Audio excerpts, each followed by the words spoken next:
আসসালামু আলাইকুম। আপনারা কি জানেন মাত্র 3টি সূরা আপনাকে সব রকম বিপদ আপদ থেকে রক্ষা করতে পারে?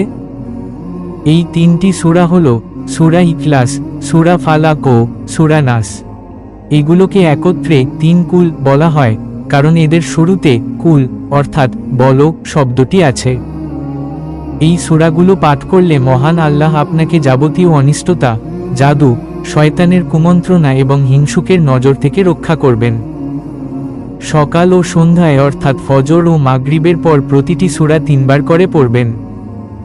এই জজিলতের কথা বর্ণিত আছে সুনানে তিরমিজি এবং আবু দাউদের মতো সহিহ হাদিস গ্রন্থে।